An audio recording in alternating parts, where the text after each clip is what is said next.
문지기. 겁쟁이 사자가 잠에서 깨어나기까지는 한참 시간이 걸렸다. 사자는 오랫동안 양귀비 꽃밭 속에 누워서 그 죽음의 향기를 들이마셨기 때문이다. 마침내 눈을 뜨고 일어나려다가 수레에서 굴러떨어진 사자는 자기가 아직도 살아있는 것을 알고 뛸 듯이 기뻐했다. 사자가 일어나 앉아 하품을 하면서 말했다. 나는 최대한 빨리 달렸어. 하지만 꽃향기가 너무 독했어. 그런데 나를 거기서 어떻게 끌어냈지? 친구들은 여왕 들쥐를 구해준 이야기와 그 보답으로 들쥐들이 사자를 구해준 이야기를 들려주었다. 겁쟁이 사자는 큰 소리로 웃으면서 말했다. 난 내가 이 세상에서 가장 크고 무서운 짐승인 줄 알았어. 그런데 그 작은 꽃들이 하마터면 나를 죽일 뻔했고 그 작은 짐승들이 나를 구해주었군. 세상은 정말 신기해.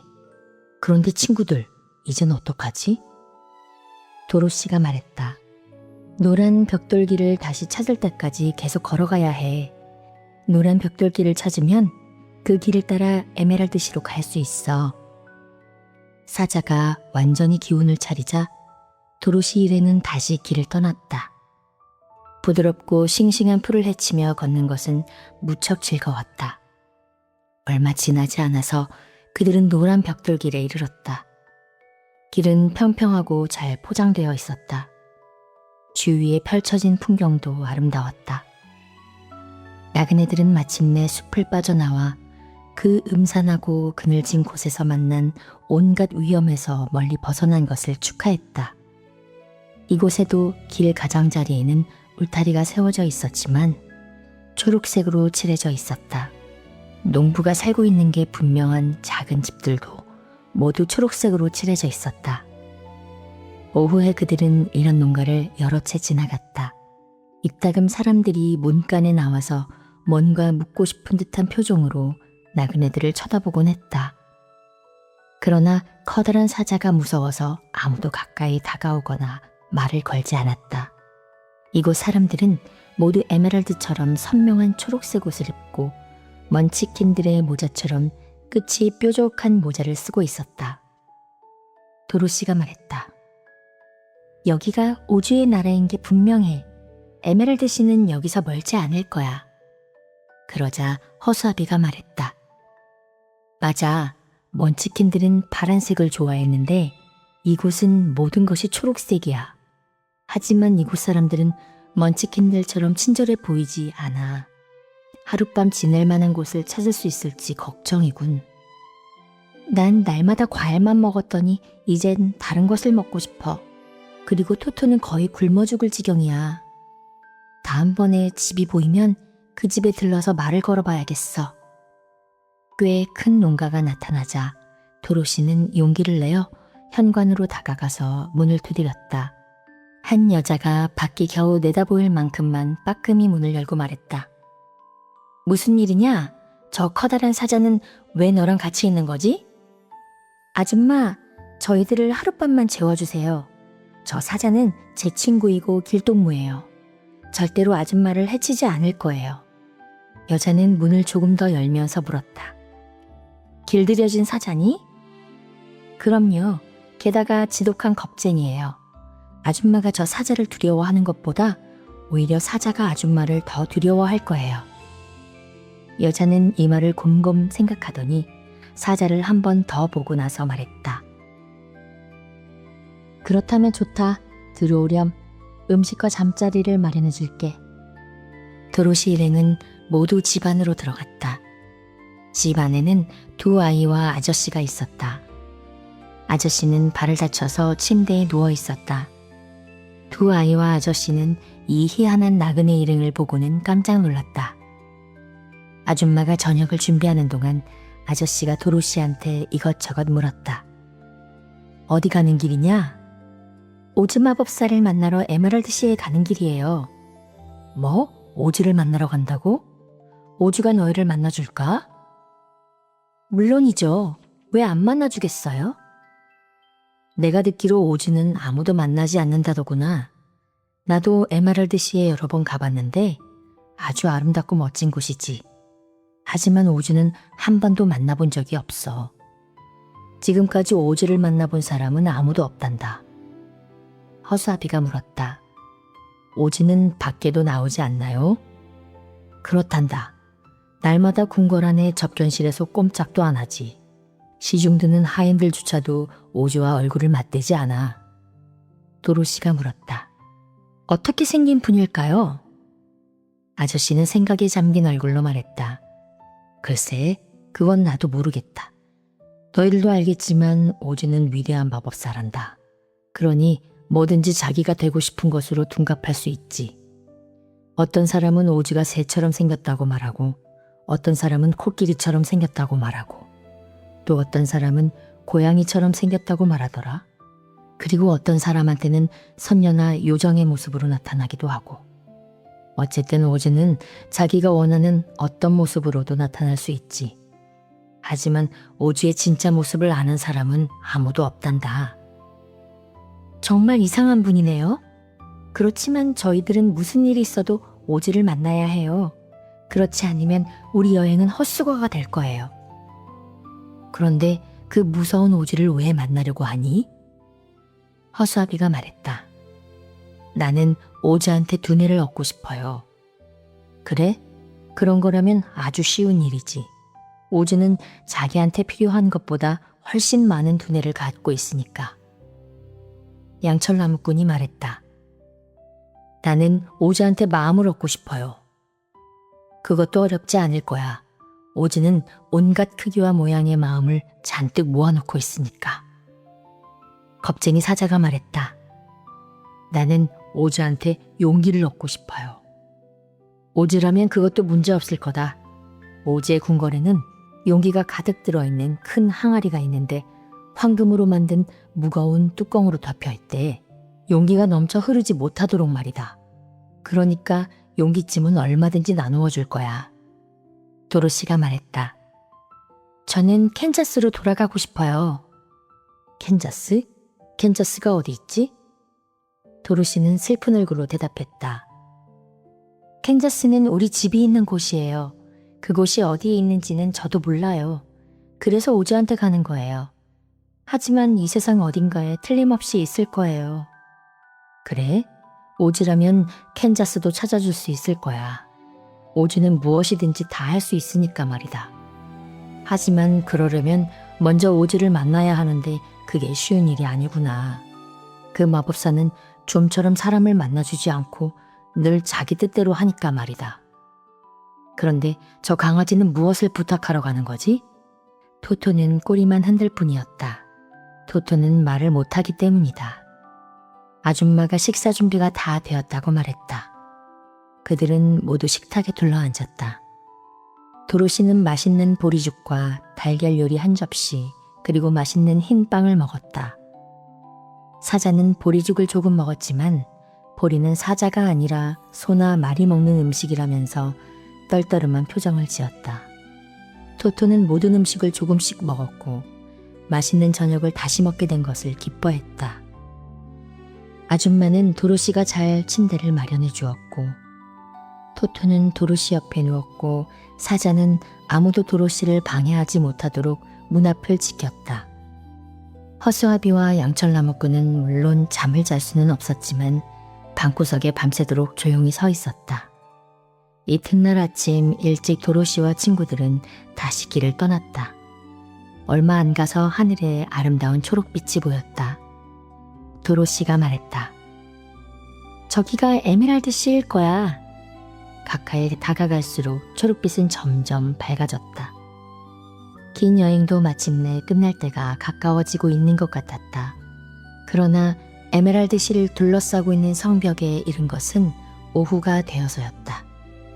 좁고 두꺼운 성벽은 밝은 초록빛을 띠고 있었다. 노란 벽돌길이 끝나는 곳에 커다란 성문이 있었다.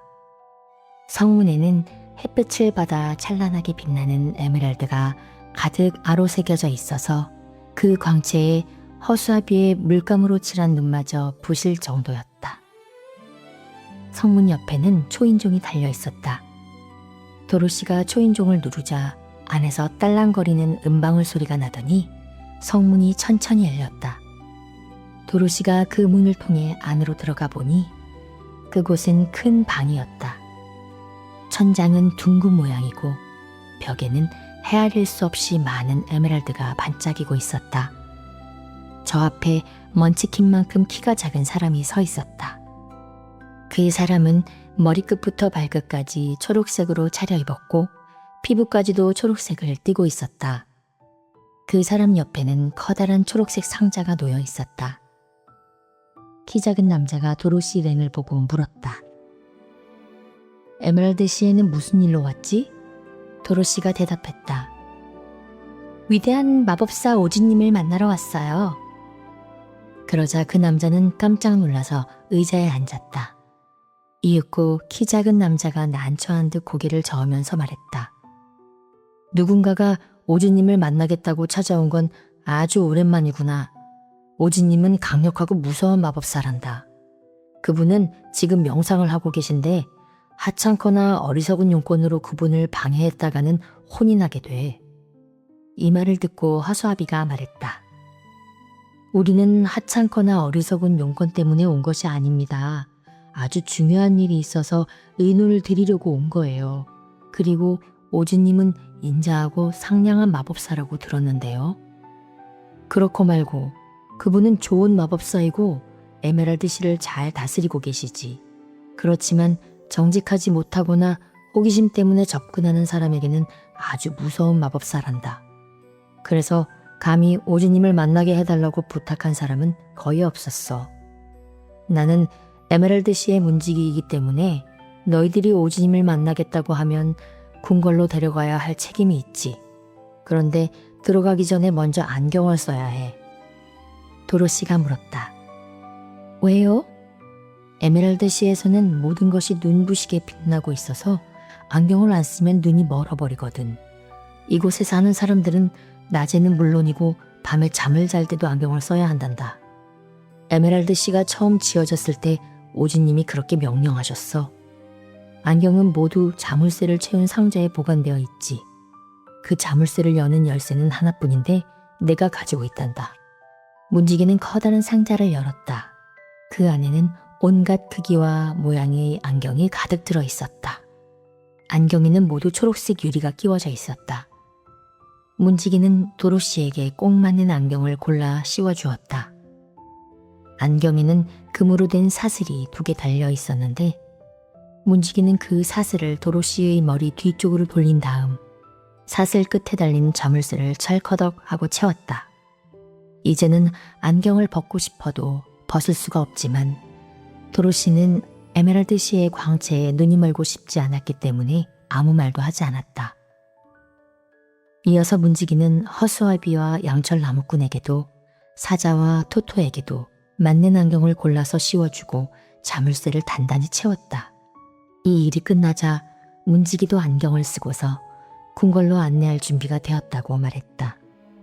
문지기는 벽에 박힌 못에서 커다란 황금 열쇠를 벗겨내어 또 다른 문을 열었고 그들은 모두 문지기를 따라 에메랄드 시내로 들어갔다. 놀라운 에메랄드 시. 초록색 안경으로 눈을 보호했는데도 도로시와 친구들은 그 놀라운 도시의 광채에 눈이 부셨다. 거리에는 초록색 대리석에 반짝이는 에메랄드를 아로새긴 아름다운 집들이 질비하게 늘어서 있었다. 그들 역시 초록색 대리석에 깔려있는 길을 걸어갔다. 대리석과 대리석이 맞닿은 이인매에는 에메랄드가 촘촘히 박혀서 햇빛을 받아 눈부시게 반짝이고 있었다. 유리창도 초록색이었고 하늘도 초록색이었고 햇살도 초록색이었다. 거리에는 많은 사람이 오가고 있었다. 남자와 여자와 어린이들 모두가 초록색 옷을 입고 있었고 손도 발도 얼굴도 모두 초록색이었다. 사람들은 도로시 웽을 놀란 눈으로 바라보았고 아이들은 사자를 보고는 모두 달아나 어머니 뒤에 숨어버렸다. 말을 걸어오는 사람은 아무도 없었다. 거리에는 가게가 많았다. 가게 앞을 지나면서 안을 들여다보았더니 가게에 있는 물건들도 하나같이 초록색이었다. 구두와 모자와 옷들도 사탕과 팝콘까지도 온통 초록색이었다. 어떤 가게에서는 초록색 레몬 주스를 팔고 있었다. 도로시가 보니 아이들이 내는 동전도 초록색이었다. 이곳에는 소나 말 같은 동물은 없는 것 같았다. 사람들은 작은 수레에 물건을 싣고 다녔다. 수레는 앞에서 끄는 것이 아니라 뒤에서 밀도록 되어 있었다. 모두 행복하고 만족스럽고 유복해 보였다. 문지기는 도로시 일행을 에메랄드시 한복판에 있는 큰 건물로 데려갔다. 여기가 위대한 오지 마법사의 궁궐이었다.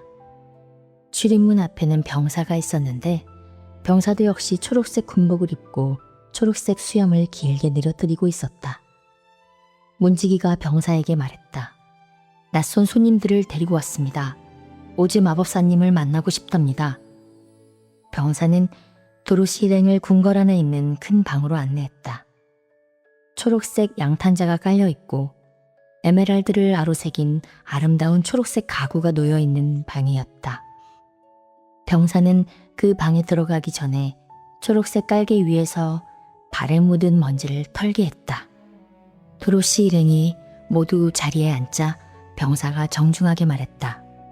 접견실에 들어가서 오주 마법사님께 손님들이 찾아왔다고 말씀드리고 올 테니 그동안 이 방에서 기다리렴.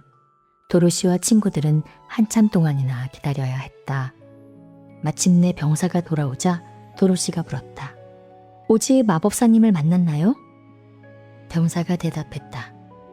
아니, 나는 한 번도 그분을 뵌 적이 없어. 오즈님은 언제나 휘장 뒤에 앉아 계시니까 말이야. 오즈님께 너희들 얘기를 전했더니 그분께서는 너희들의 요청을 들어주시겠다고 하시더구나.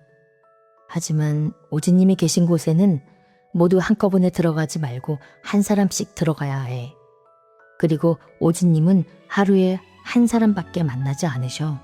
그러니까 너희들은 며칠 동안 이 궁궐에 머물러 있어야 할 거야. 자, 나를 따라오너라. 편히 쉴 수 있는 방으로 안내해 줄 테니. 고맙습니다. 오즈님은 정말 친절하신 분이군요. 병사가 초록색 호루라기를 불자 예쁜 초록색 드레스를 입은 하녀가 방으로 들어왔다.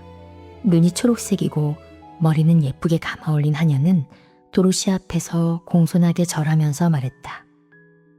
저를 따라오세요. 방으로 안내해 드릴게요. 도로시는 친구들에게 인사를 한 다음 토토를 품에 안고 초록색 옷을 입은 하녀를 따라갔다. 복도를 여러 개 지나고 계단을 3번 올라간 다음 마침내 궁궐 앞쪽에 있는 방으로 들어갔다. 도로시는 이렇게 아름답고 아늑한 방을 본 적이 없었다.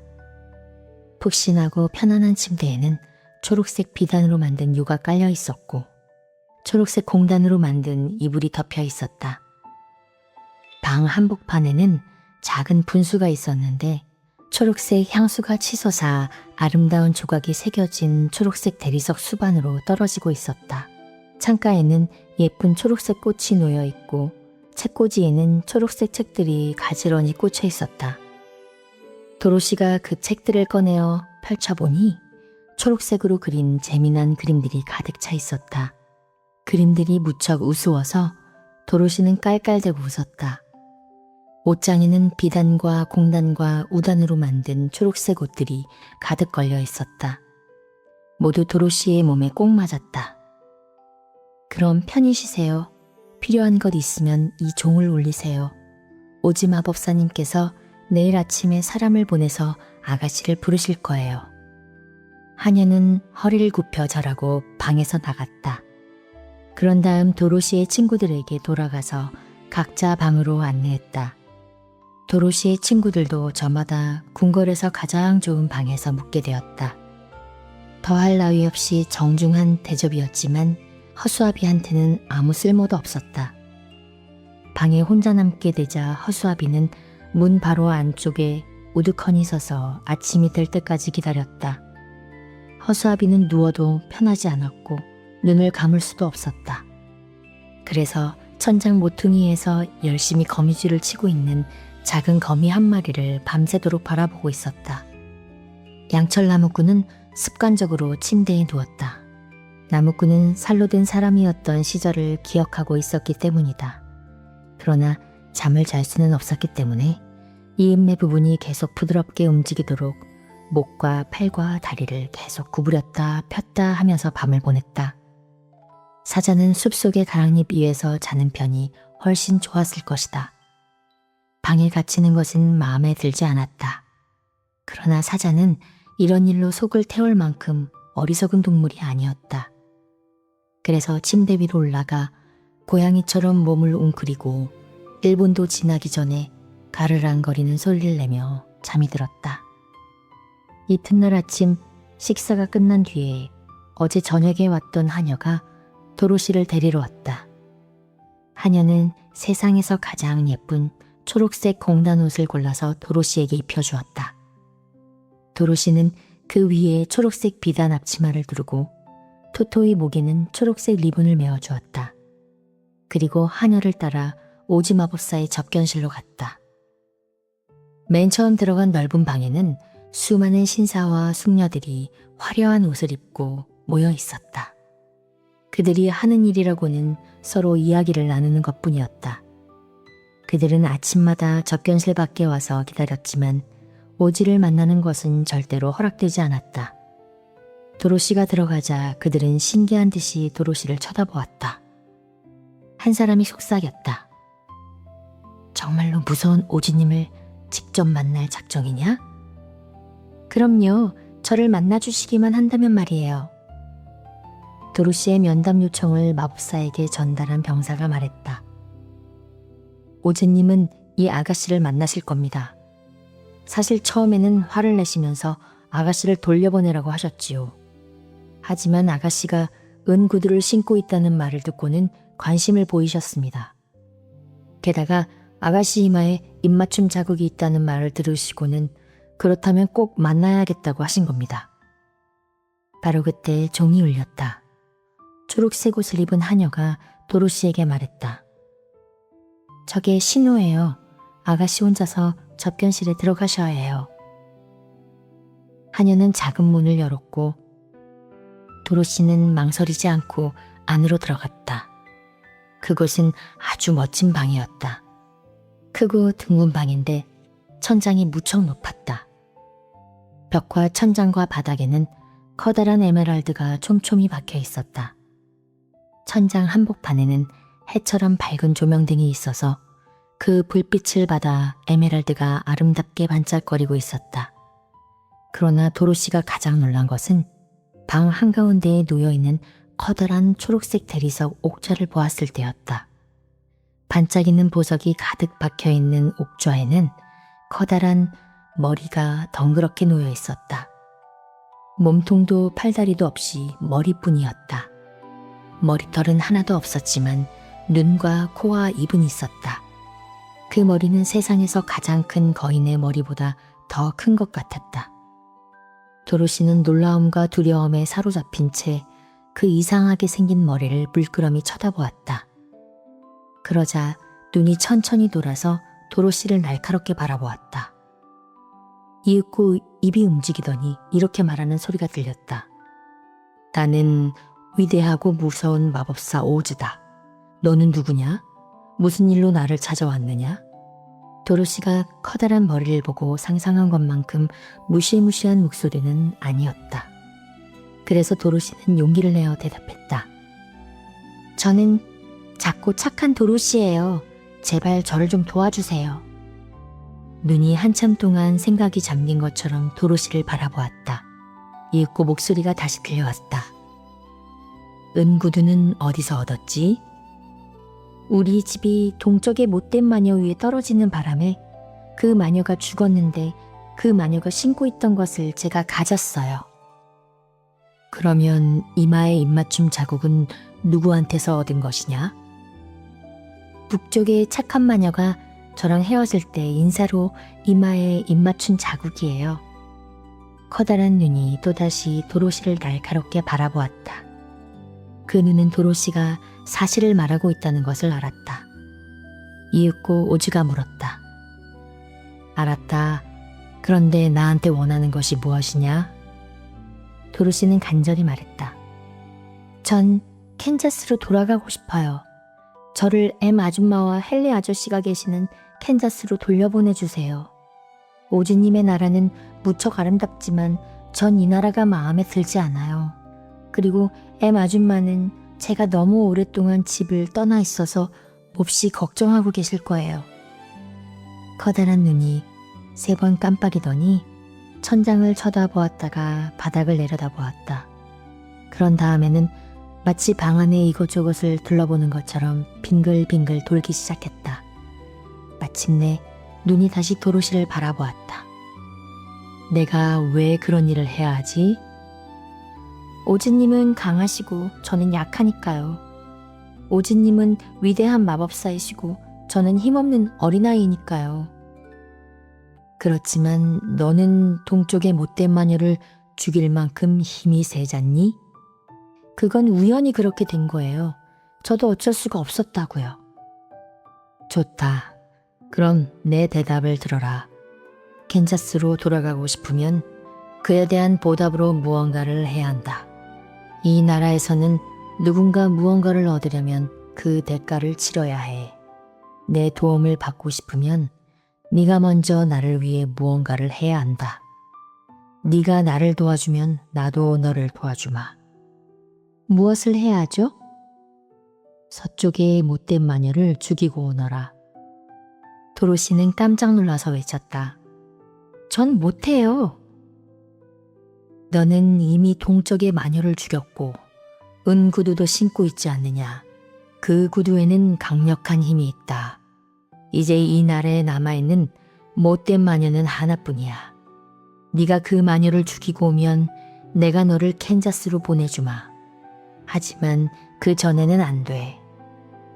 도로시는 너무 실망한 나머지 그만 울음을 터뜨리고 말았다. 커다란 눈이 다시 깜빡이더니 걱정스러운 듯이 도로시를 바라보았다. 오지는 도로시가 마음만 먹으면 자기를 도와줄 수 있다고 생각하는 것 같았다. 저는 지금까지 아무도 죽여본 적이 없어요. 적어도 제가 원해서 죽인 적은 없다고요. 게다가 제가 못된 마녀를 죽이고 싶다 해도 어떻게 죽일 수가 있겠어요? 오지님처럼 위대하고 무서운 마법사도 죽이지 못하는데 어떻게 제가 마녀를 죽일 수 있을 거라고 생각하세요? 나도 모르겠다. 하지만 그게 내 대답이다. 그 못된 마녀를 죽이기 전에는 너희 아저씨와 아줌마를 만나지 못할 것이다.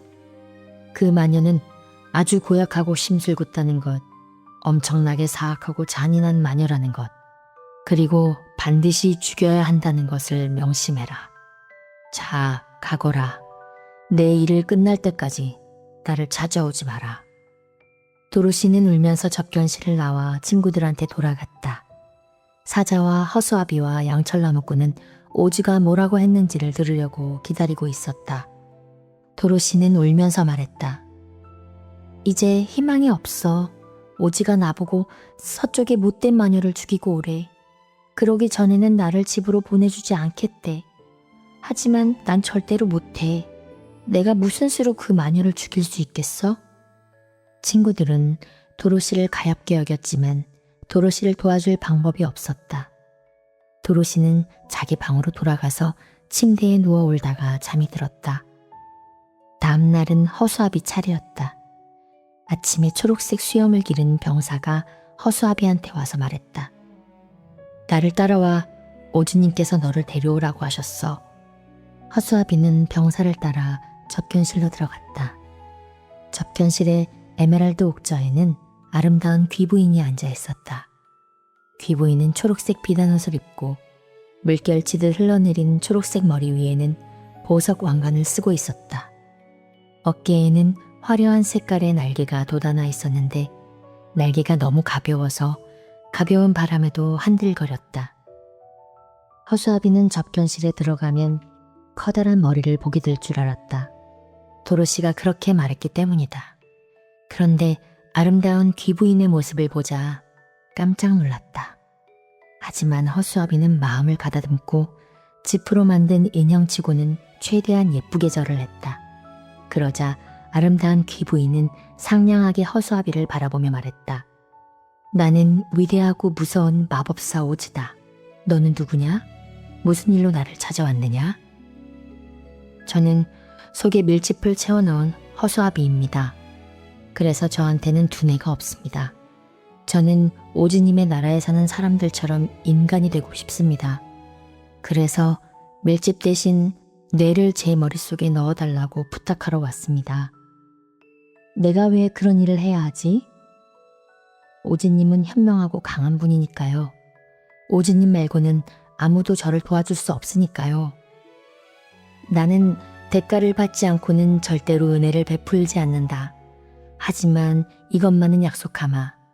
네가 서쪽의 못된 마녀를 죽이고 오면 너한테 두뇌를 잔뜩 주마. 내가 이 나라에서 가장 똑똑한 사람이 될 수 있도록 훌륭한 뇌를 듬뿍 주겠다. 저는 오지님이 도로시한테 마녀를 죽이라고 하신 줄 알았는데요. 그랬지. 나는 누가 마녀를 죽이든 상관하지 않는다. 하지만 그 마녀가 죽을 때까지는 네 소원을 들어주지 않겠다. 자, 가거라. 네가 그토록 간절히 바라는 두뇌를 얻을 자격이 생길 때까지는 나를 찾아오지 마라. 허수아비는 슬픔에 잠긴 채 친구들한테 돌아와서 오즈와 만난 이야기를 전했다. 도로시는 오즈 마법사가 어제와는 달리 아름다운 귀부인의 모습을 하고 있더라는 말을 듣고 깜짝 놀랐다. 허수아비가 말했다. 그 여자한테는 양철 나무꾼만큼이나 마음이 필요해. 이튿날 아침 초록색 수염을 기른 병사가 양철 나무꾼한테 와서 말했다. 오지님이 너를 데리고 오래. 양철 나무꾼은 병사를 따라 접견실로 갔다. 이번에는 아름다운 귀부인을 보게 될지 커다란 머리를 보게 될지 알 수 없었다. 하지만 이왕이면 오즈 마법사가 아름다운 귀부인의 모습으로 나타났으면 좋겠다고 생각했다. 나무꾼은 속으로 생각했다. 오즈가 머리라면 나는 마음을 얻지 못할 거야. 머리에는 마음이 없으니까 나를 동정할 수도 없을 거야. 하지만 아름다운 귀부인이라면 마음을 달라고 간곡히 부탁해봐야지. 귀부인은 상냥한 마음씨를 가지고 있다고들 하니까. 그러나 접견실에 들어간 양철 나무꾼은 머리도 귀부인도 보지 못했다. 이번에는 오즈가 무시무시한 짐승의 모습으로 나타났기 때문이다. 그 짐승은 코끼리만큼이나 몸집이 커서 초록색 옥좌가 그 무게를 견디지 못하고 금방이라도 망가져버릴 것만 같았다. 그 짐승의 머리는 콧불소 같았지만 눈이 5개나 달려 있었다. 몸통에는 5개의 긴 팔이 달려 있고 길고 가느다란 다리도 5개였다. 그리고 헝클어진 털이 온몸을 뒤덮고 있었다. 그보다 더 무시무시한 괴물은 상상할 수도 없을 정도였다. 그때만큼은 양철 나무꾼이 마음을 가지고 있지 않은 것이 천만다행이었다. 만약 마음을 가지고 있었다면 겁에 질려 가슴이 쿵쿵 뛰었을 것이다. 그러나 나무꾼은 양철로만 되어 있었기 때문에 몹시 실망하긴 했지만 두려움은 전혀 느끼지 못했다. 짐승이 으르렁거리는 목소리로 말했다. 나는 위대하고 무서운 마법사 오즈다. 너는 누구냐? 무슨 일로 나를 찾아왔느냐? 저는 나무꾼이고 양철로 만들어져 있습니다. 그래서 마음이 없기 때문에 사랑도 할 수 없습니다. 제가 다른 인간들처럼 될 수 있도록 저에게 마음을 주십시오. 내가 왜 그런 일을 해야 하지? 저는 마음을 갖고 싶은데 제 소원을 들어줄 수 있는 분은 오즈님 뿐이니까요. 이 말을 들은 오즈는 낮은 소리로 으르렁거리더니 퉁명스럽게 대답했다. 네가 정말로 마음을 갖고 싶다면 그 대가를 치러야 한다. 어떻게요?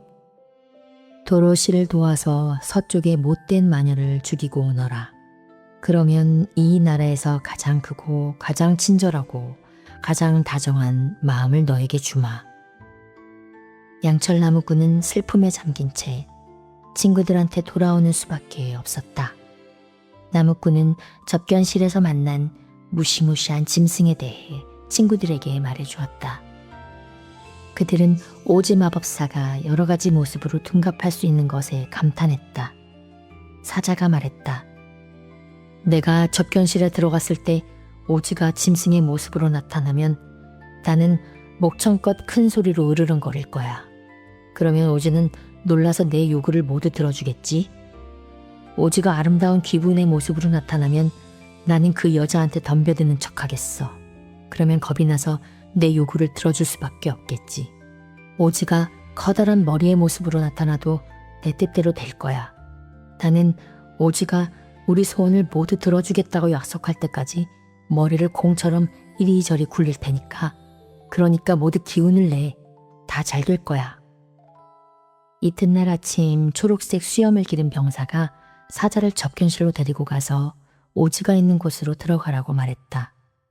안으로 들어가 주위를 둘러본 사자는 옥좌 앞에 큰 불덩어리가 있는 것을 보고 깜짝 놀랐다. 맹렬히 타오르는 불덩어리는 눈부시게 밝아서 똑바로 쳐다보기도 어려울 정도였다. 사고가 나서 오지의 몸에 불이 붙은 것은 아닐까 사자는 이렇게 생각하고 가까이 다가가려고 했지만 불길이 너무 강해서 수염이 타버렸다. 겁이 난 사자는 부들부들 떨면서 문 쪽으로 슬금슬금 뒷걸음질 쳤다. 바로 그 불덩어리 속에서 낮고 조용한 목소리가 흘러나왔다. 나는 위대하고 무서운 마법사 오지다. 너는 누구냐? 무슨 일로 나를 찾아왔느냐? 저는 겁쟁이 사자입니다. 사람들이 저를 부르는 것처럼 실제로 동물의 왕이 될 수 있도록 용기를 달라고 부탁하러 왔습니다. 왜 내가 너한테 용기를 주어야 하지? 오지님은 모든 마법사들 가운데 가장 위대하시고 오직 오지님만이 제 소원을 들어줄 수 있는 힘을 갖고 계시니까요. 불덩어리가 잠시 맹렬하게 타올랐다. 이윽고 목소리가 말했다. 서쪽에 못된 마녀가 죽었다는 증거를 가져오너라. 그러면 당장 너에게 용기를 주마. 하지만 그 마녀가 살아있는 동안은 너도 겁쟁이로 남아있어야 한다. 사자는 이 말에 화가 났지만 한마디도 대꾸할 수가 없었다. 사자가 말없이 불덩어리를 노려보며 서 있는 동안 불덩어리가 몹시 뜨거워졌기 때문에 사자는 획 돌아서서 방을 뛰쳐나왔다. 사자는 기다리고 있는 친구들한테 달려가서 마법사와 만난 이야기를 들려주었다. 도로시가 슬픈 얼굴로 물었다. 이제 어떻게 하면 좋지? 사자가 친구들 돌아보면서 말했다. 우리가 할 수 있는 일은 하나뿐이야. 윙키들이 사는 나라에 가서 못된 마녀를 찾아내어 죽이는 거야. 도로시가 물었다. 하지만 죽이지 못하면 어떻게 되지? 사자가 말했다. 그러면 나는 영영 용기를 가질 수 없겠지. 허수아비가 덧붙였다. 나는 영영 두뇌를 가질 수 없을 거야. 양철 나무꾼이 말했다. 나는 영영 마음을 가질 수 없겠지. 그리고 나는 영영 엠 아줌마와 헨리 아저씨를 만나지 못할 거야. 도로시는 이렇게 말하고 엉엉 울기 시작했다. 초록색 하녀가 외쳤다. 조심하세요. 눈물이 초록색 비단옷에 떨어지면 얼룩이 질 거예요. 도로시는 얼른 눈물을 닦고 말했다. 할 수 없지 뭐. 서쪽 나라로 가서 그 못된 마녀를 어떻게든 없애고 오는 수밖에. 하지만 나는 아무도 죽이고 싶지 않아. 사자가 말했다. 나도 함께 가겠어. 하지만 나는 너무 지독한 겁쟁이라서 마녀를 죽이지 못할 거야. 허수아비가 말했다. 나도 함께 가겠어. 하지만 나는 지독한 바보라서 별로 도움이 안 될 거야. 양철 나무꾼이 말했다. 나는 마녀를 해치고 싶은 마음이 없어. 하지만 너희가 간다면 나도 함께 가겠어. 도로시와 친구들은 이튿날 아침에 여행을 떠나기로 결정했다. 나무꾼은 초록색 숫돌에 토끼날을 날카롭게 갈았고 모든 이인매에 충분히 기름을 쳐두었다. 허수아비는 밀짚을 새로 몸속에 채워 넣었고 도로시는 허수아비가 더 잘 볼 수 있도록 눈을 다시 그려주었다. 친절한 초록색 하녀는 도로시 바구니에 먹을 것을 잔뜩 담아주고 작은 방울이 달린 초록색 리본을 토토의 목에 매주었다. 도로시와 친구들은 일찍 잠자리에 들어 다음날 동이 틀 때까지 단잠을 잤다. 동이 트자 궁궐 뒤뜰에 사는 초록색 수탉이 꽃기어 우는 소리와 초록색 아를라한 암탉이 꼬꼬댁거리는 소리가 그들을 깨워주었다. 못된 마녀를 찾아서 도로시 일행은 초록색 수염을 기른 병사의 안내를 받으며 에메랄드 시내를 지나 문지기가 살고 있는 방으로 갔다. 문지기는 그들이 쓰고 있던 안경을 풀어서 커다란 초록색 상자에 집어넣은 다음 정중하게 성문을 열어주었다. 도로시가 물었다. 서쪽의 못된 마녀한테 가려면 어느 길로 가야 하죠? 문지기가 대답했다. 길은 없단다. 그쪽으로는 아무도 가고 싶어 하지 않으니까. 그럼 그 마녀를 어떻게 찾아낸단 말이에요? 그건 어렵지 않을 거야. 너희들이 윈티의 나라에 있는 것을 알면 그 마녀가 너희들을 찾아내서 노예로 삼으려고 할 테니까. 허수아비가 말했다. 아마 그렇게는 못할걸요. 우리는 그 마녀를 죽일 작정이니까요. 문지기가 말했다. 그렇다면 얘기가 다르지. 지금까지는 아무도 그 마녀를 죽이지 못했기 때문에 당연히 나는 마녀가 다른 사람들처럼 너희들도 노예로 삼을 거라고 생각했지. 하지만 조심해. 그 마녀는 가뜩이나 고약한데 너희들이 자기를 죽이려 한다는 걸 알면 더욱 사납게 나올 테니까. 해가 지는 쪽으로 계속 가다 보면 언젠가는 마녀를 만나게 될 거야. 도로시와 친구들은 문지기에게 고맙다고 말하고 작별 인사를 했다. 그런 다음 그들은 서쪽으로 방향을 돌렸다.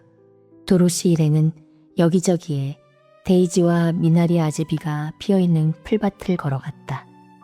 도로시는 궁궐에서 입던 예쁜 비단 옷을 입고 있었는데 그 옷은 놀랍게도 초록색이 아니라 하얀색으로 바뀌어 있었다. 토토의 목에 감긴 리본도 초록색이 아니라 도로시의 옷처럼 새하얗게 빛깔이 변해 있었다. 에메랄드 시는 금세 멀어졌다. 앞으로 나아갈수록 땅은 점점 황량하고 험해졌다. 서쪽 나라에는 밭도 없고 집도 없었으며 땅은 경작되지 않은 황무지였기 때문이다. 그늘을 만들어주는 나무 한 그루도 없었기 때문에 오후의 햇볕이 그들의 얼굴을 뜨겁게 비추었다. 그래서 밤이 되기도 전에 도로시와 토토와 사자는 몸이 고단해서 풀밭에 누워 잠이 들어버렸다. 양철나무꾼과 허수아비는 보초를 섰다. 서쪽의 못된 마녀는 눈이 하나밖에 없었다.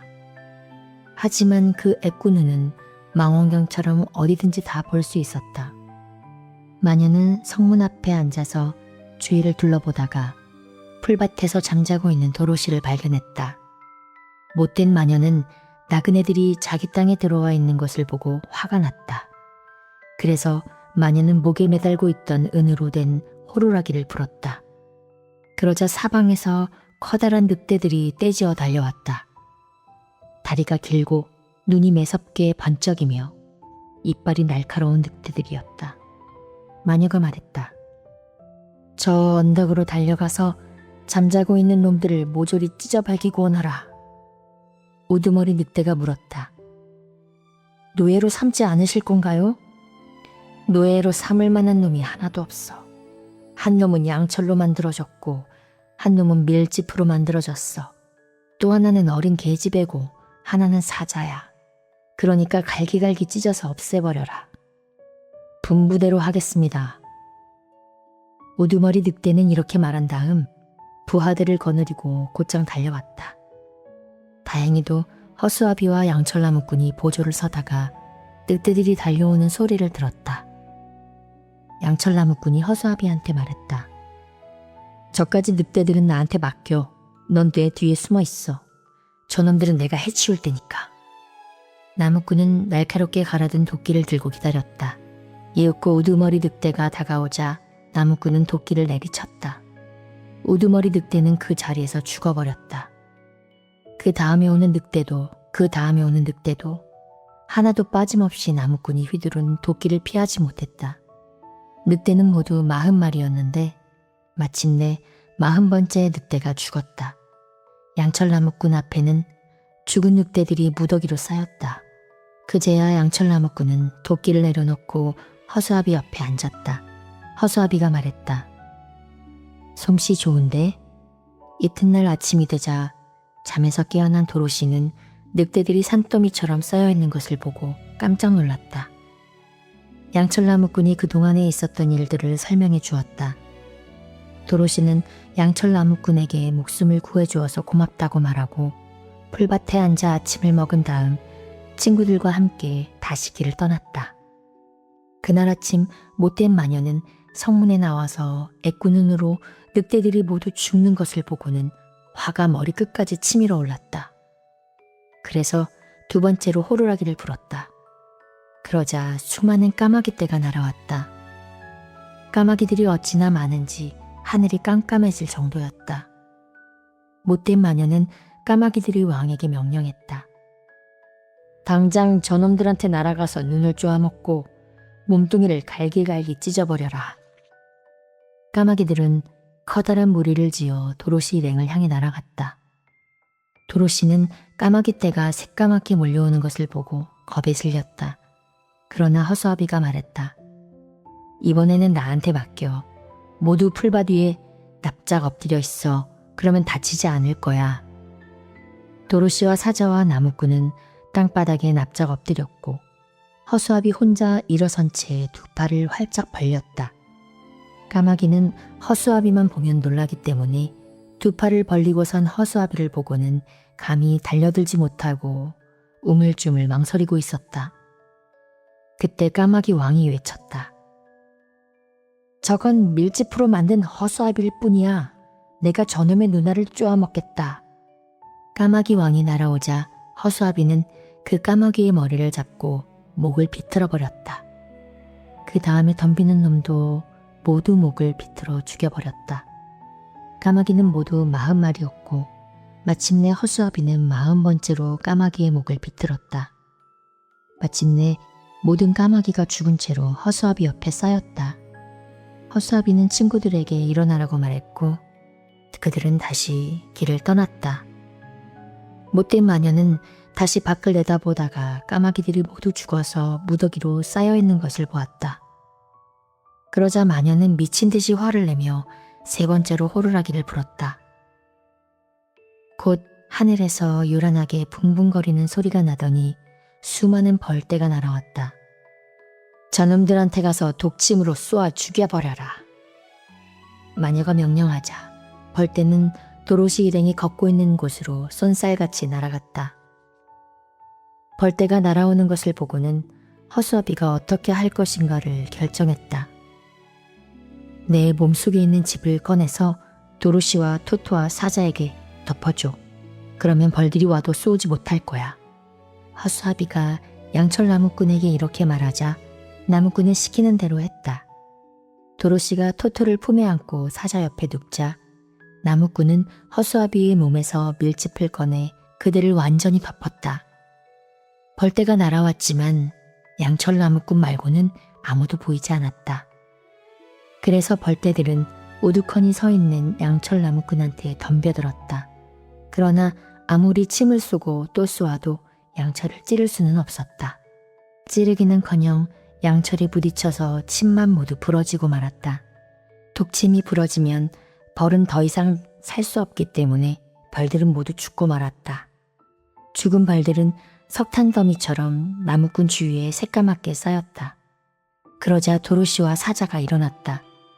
도로시는 양철 나무꾼을 도와서 허수아비 몸속에 다시 짚을 채워넣어 전처럼 훌륭한 허수아비로 만들었다.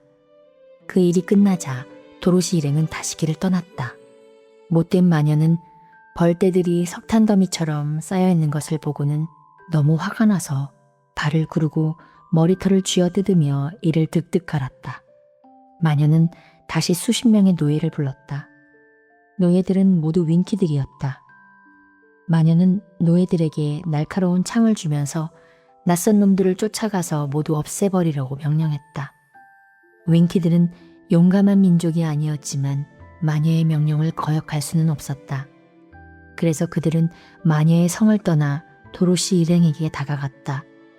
그러자 이번에는 사자가 으르렁거리며 덤벼들었다. 가엾은 윙키들은 겁에 질려서 걸음아 날 살려라 하고 달아나 버렸다.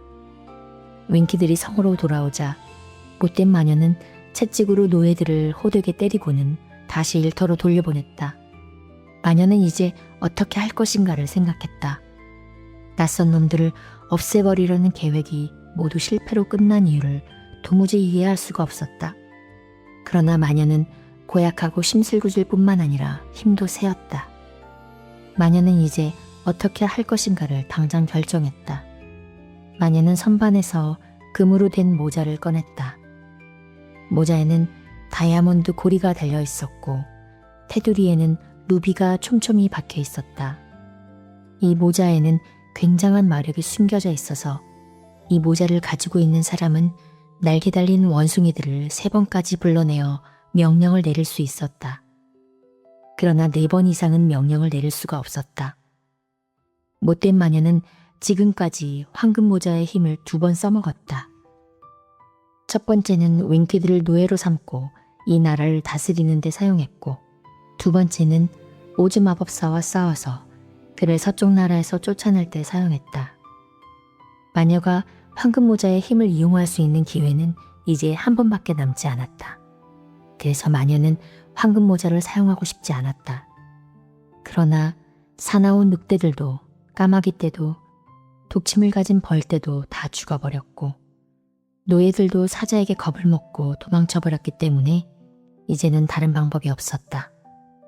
못된 마녀는 황금 모자를 머리에 쓴 다음 왼발로 서서 주문을 외웠다. 에페, 페페, 카케. 다음에는 오른발로 서서 주문을 외웠다. 힐로, 홀로, 헬로. 다음에는 2발로 서서 큰 소리로 외쳤다. 지지, 주지, 지크. 그러자 하늘이 깜깜해지더니 우렁우렁 하는 낮은 소리가 들려왔다. 수많은 날개가 퍼덕이는 소리, 왁자지껄 떠들어대는 소리, 요란한 웃음소리가 들렸다. 이윽고 어두운 하늘에서 해가 모습을 드러내자 원숭이 떼에 둘러싸인 못된 마녀의 모습이 보였다. 원숭이들의 어깨에는 크고 튼튼한 날개가 한 쌍씩 달려 있었다. 그 가운데 가장 큰 놈이 우두머리였다. 우두머리 원숭이가 마녀한테 가까이 날아와서 말했다. 3번째로 마지막으로 우리를 불렀는데 무슨 명령을 내리시겠습니까? 못된 마녀가 말했다. 내 땅에 들어와 있는 낯선 놈들을 모조리 죽여라. 그러나 사자는 산채로 잡아서 끌고 오너라. 굴레를 씌워서 말처럼 부려먹고 싶으니까. 분부대로 따르겠습니다. 다음 순간 날개 달린 원숭이들은 시끄럽게 떠들어대면서 도로시 일행이 걷고 있는 곳으로 날아갔다. 원숭이 몇 마리가 양철 나무꾼을 잡아서 하늘로 올라가더니 뾰족한 바위에다 내던졌다. 바위에 떨어진 나무꾼은 납작하게 찌그러져서 그만 정신을 잃고 말았다. 또 다른 원숭이들은 허수아비를 붙잡아서 몸속에 들어있는 밀짚을 모조리 꺼냈다. 그런 다음 모자와 장화와 옷가지를 뿔뿔 말아서 높은 나무에다 걸쳐놓았다. 나머지 원숭이들은 튼튼한 올가미를 던져서 사자를 붙잡은 다음 몸뚱이와 머리와 다리를 밧줄로 친친 묶었다. 그리고 사자를 붙들고 하늘을 날아서 마녀의 성으로 끌고 왔다. 원숭이들은 높은 쇠 창살을 둘러친 작은 마당에 사자를 가두었다. 그러나 도로시만은 조금도 해치지 못했다. 도로시는 토토를 품에 안은 채 친구들의 슬픈 운명을 안타깝게 바라보며 이제 자기한테도 그런 운명이 닥쳐올 거라고 생각했다. 날개 달린 원숭이 무리의 우두머리가 털투성이에 기다란 2팔을 내밀고 이빨을 드러낸 채 흉측한 얼굴로 도로시에게 다가왔다. 그러나 도로시의 이마에 착한 마녀의 입맞춤 자국이 있는 것을 보고는 그 자리에 우뚝 멈춰섰다. 그리고 다른 원숭이들한테도 도로시를 건드리지 말라고 몸짓으로 명령했다. 얘들아, 이 아이는 감히 해칠 수 없어. 착한 힘이 이 아이를 보호하고 있으니까. 착한 힘은 악한 힘보다 더 강해. 우리가 할 수 있는 일은 이 아이를 못된 마녀의 성으로 데려가는 것뿐이야. 원숭이들은 도로시가 다치지 않게 조심조심 품에 안고 하늘을 날아서 마녀의 성으로 데려간 다음 현관 계단 위에 도로시를 내려놓았다. 우두머리 원숭이가 마녀에게 말했다. 시킨 대로 다 했습니다. 양철나무꾼과 허수아비는 없애버렸고 사자는 꽁꽁 묶어서 가둬놓았습니다. 그렇지만 이 아이는 해칠 수가 없어서 그대로 데리고 왔습니다. 아이 품에 안겨있는 개도 마찬가지고요. 이제 우리는 당신의 부하가 아닙니다. 당신의 지배력은 끝났습니다. 당신은 이제 두 번 다시 우리를 보지 못할 것입니다. 날개 달린 원숭이들은 킥킥 캐캐 요란한 소리를 지르며 하늘로 날아올라 순식간에 사라져버렸다. 못된 마녀는 도로시의 이마에 있는 입맞춤 자국을 보고 깜짝 놀랐다. 이마에 입맞춤 자국이 있는 사람을 건드리면 큰일 난다는 것을 잘 알고 있었기 때문이다. 고개를 떨어뜨린 마녀는 도로시가 은구두를 신고 있는 것을 보고는 더욱 놀라 벌벌 떨기 시작했다. 그 구두에는 굉장한 마력이 숨겨져 있다는 것을 알고 있었기 때문이다. 마녀는 처음에는 겁이 나서 도망치려고 했다. 그러나 우연히 도로시의 눈을 들여다보고는 도로시가 너무나 순진한 아이라는 것을 알아차렸다. 이 어린 여자아이는 자기가 신고 있는 은구두의 마력을 까맣게 모르고 있는 모양이었다. 그래서 안심한 마녀는 속으로 웃으면서 생각했다. 이 계집애는 자기가 가진 힘을 어떻게 쓰는지도 모르고 있어. 그렇다면 이 아이를 내 노예로 만들 수 있어. 마녀는 도로시에게 엄한 목소리로 말했다. 나를 따라오너라. 내 말을 잘 들어야 한다. 안 그러면 양철나무꾼과 허수아비처럼 혼날 줄 알아. 마녀는 성 안에 번쩍번쩍 빛나는 방을 여러 개 지나더니 도로시를 부엌으로 데리고 갔다. 마녀는 도로시에게 솥과 냄비를 씻고 마루를 닦은 다음 난로에 장작을 지피라고 명령했다. 못된 마녀한테 끌려오면 죽게 될 줄 알았는데 마녀는 도로시를 죽이지 않기로 작정한 모양이었다. 마음이 놓인 도로시는 열심히 일해야겠다고 다짐했다. 도로시가 일하는 동안 마녀는 마당으로 나갔다. 겁쟁이 사자한테 굴레를 씌우고 마차를 끌게 하면 재미있을 것 같았다. 그러나 마녀가 우리로 다가가서 문을 열자 사자가 사납게 으르렁거리며 덤벼들었다. 마녀는 질겁하고 밖으로 뛰쳐나와 재빨리 문을 닫아버렸다. 좋다. 내 말을 안 들으면 너를 굶겨 죽일 수도 있어. 내 말에 고분고분 따를 때까지 아무것도 먹이지 않을 테다. 그 뒤 마녀는 우리에 갇혀있는 사자한테 음식을 전혀 주지 않고 날마다 정오가 되면 우리 문에 와서 이렇게 물었다. 어때? 내 말 듣겠니? 말처럼 굴레를 쓸 테냐? 천만에 나를 우리에서 내놓기만 하면 너를 당장 물어뜯어버릴 거야. 사자는 마녀의 말을 통 듣지 않았다. 사자는 마녀가 음식을 전혀 주지 않았는데도 여전히 건강했다. 매일 밤 마녀가 잠들고 나면 도로시가 찬장에서 음식을 꺼내다가 사자한테 갖다 주었기 때문이다. 음식을 다 먹고 나면 사자는 집더미 위에 누웠고 도로시는 사자의 부드러운 갈기를 베고 누워서 지금 겪고 있는 힘든 일들에 대해 얘기하고 탈출 계획을 세우려고 애썼다. 그러나 아무리 궁리해도 성에서 빠져나갈 방법을 찾을 수가 없었다. 성은 윙키들이 지키고 있었는데 못된 마녀의 노예인 윙키들은 마녀를 너무 두려워해서 무엇이든 마녀가 시키는 대로 했기 때문이다. 도로시는 온종일 힘들게 일해야 했다.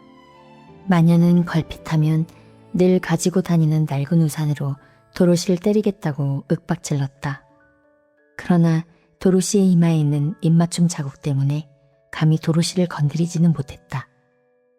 이런 사정을 모르는 도로시는 자신과 토토에 대한 걱정으로 가득 차 있었다. 한 번은 마녀가 우산으로 토토를 때렸다. 그러자 이 용감한 강아지는 마녀에게 덤벼들어 다리를 물어버렸다. 마녀는 너무 사악해서 오래전에 몸속의 피가 다 말라버렸기 때문에 개한테 물렸는데도 피 한 방울 나지 않았다. 캔자스로 돌아가는 일이 전보다 더 어려워졌다는 것을 깨닫게 되자 도로시의 생활은 더욱 비참해졌다. 그래서 몇 시간 동안이나 엉엉 우는 때도 있었다. 그러면 토토는 도로시의 발치에 앉아서 도로시의 얼굴을 들여다보며 우울하게 낑낑거렸다. 자기가 어린 주인을 얼마나 가엾게 여기고 있는지를 보여주려는 것이었다. 사실 토토는 도로시가 옆에 있기만 하면 캔자스에서 살든 오지의 나라에서 살든 상관없었다. 하지만 어린 주인이 불행하다는 것을 알고는 토토도 불행해진 것이다. 못된 마녀는 도로시의 응구두가 탐이 났다. 마녀가 거느리고 있던 벌과 까마귀와 늑대들도 이제는 무더기로 쌓인 채 햇볕에 말라가고 있었고 황금모자의 마력도 다 써버렸다. 그렇지만 은구두를 빼앗을 수만 있다면 잃어버린 힘을 다 합친 것보다 더 큰 힘을 가질 수 있을 터였다. 마녀는 도로시가 구두를 벗기만 하면 훔칠 수 있을 거라고 생각하며 그 기회를 노리고 있었다. 그러나 도로시는 그 예쁜 구두가 무척이나 마음에 들었기 때문에 밤에 잘 때와 목욕할 때 빼고는 한시도 구두를 벗지 않았다. 마녀는 어둠을 몹시 무서워했기 때문에 어두운 밤에는 감히 구두를 훔치러 도로시의 방에 들어가지 못했고, 물은 어둠보다 더 무서워했기 때문에 도로시가 목욕하고 있을 때는 절대로 가까이 다가가지 않았다. 늙은 마녀는 이제껏 물을 만져본 적도 없었고 물 묻은 것이 몸에 닿지 않도록 늘 조심했다. 못된 마녀는 마침내 나쁜 꾀를 꾸며냈다. 부엌마루에 쇳덩어리를 놓은 다음 마법을 걸어 그 쇳덩이가 사람의 눈에는 보이지 않게 했다. 그래서 도로시는 마루를 건너다가 쇳덩어리를 보지 못하고 그만 발이 걸려 나동그라지고 말았다. 많이 다치지는 않았지만 넘어질 때 응구두 한 짝이 벗겨졌다. 도로시가 응구두를 미처 집어들기 전에 마녀가 재빨리 구두를 낚아채어 뼈만 앙상한 발에 신어버렸다. 못된 마녀는 꾀가 성공한 것에 우쭐했다. 은구두 한 짝을 가지고 있으면 마력의 절반은 마녀의 것이었고 이제는 도로시가 마력의 사용법을 안다 해도 그 힘을 쓸 수 없기 때문이다. 도로시는 예쁜 구두 한 짝을 빼앗기자 화가 나서 말했다. 이리 줘요. 내 구두를 돌려주세요. 싫어. 이 구두는 이제 내 거야. 못된 할망구, 무슨 권리로 내 구두를 빼앗는 거예요? 마녀는 도로시를 비웃으며 말했다. 아무리 그래도 구두를 돌려주지 않을 거야. 두고 봐라. 언젠가는 나머지 한 짝도 빼앗고 말 테니. 도로시는 가뜩이나 슬픈 처지에 은구두 한 짝까지 뺏기자 몹시 화가 났다. 그래서 옆에 있던 물통을 들어 마녀에게 물을 쏟아부었다. 마녀는 머리끝부터 발끝까지 흠뻑 젖고 말았다. 못된 마녀는 겁에 질려 큰 소리로 울부짖었다. 도로시가 놀라서 쳐다보고 있는 동안 마녀는 점점 오그라들고 쭈그러지기 시작했다. 마녀가 소리쳤다. 도대체 무슨 짓을 한 거야? 나는 이제 녹아버릴 거다. 도로시는 마녀가 정말로 설탕처럼 녹아져 없어져 가는 것을 보고 깜짝 놀랐다. 정말 안 됐군요. 마녀는 슬프고 절망적인 목소리로 물었다. 내 몸에 물이 닿으면 끝장이라는 걸 몰랐니? 정말 몰랐어요. 내가 그걸 어떻게 알겠어요? 나는 이제 곧 완전히 녹아버릴 것이다. 그럼 이 나라는 네 것이 된다. 난 평생 동안 못되게 살았지만 너 같은 꼬마한테 당할 줄은 꿈에도 몰랐다. 아, 녹는다. 아, 나는 간다. 아. 못된 마녀는 점점 녹아서 쓰러지고 말았다. 흐물흐물하던 몸뚱이가 부엌마루에 서서히 퍼지기 시작했다. 도로시는 마녀가 완전히 녹아서 아무것도 남지 않도록 물통에 물을 더 담아다가 부엌 바닥에 쏟아부었다. 그런 다음 찌꺼기를 모두 문 밖에 쓸어내버렸다. 못된 마녀한테서 남은 것이라고는 은구두 한 짝뿐이었다. 도로시는 그 구두를 깨끗이 씻고 마른 헝겊으로 잘 닦아서 다시 신었다. 마침내 못된 마녀의 소나기에서 벗어난 도로시는 우리에 갇혀있는 사자한테 달려가서 서쪽의 마녀가 죽었으니 이제는 더 이상 낯선 나라의 노예로 붙잡혀 있을 필요가 없다고 말했다.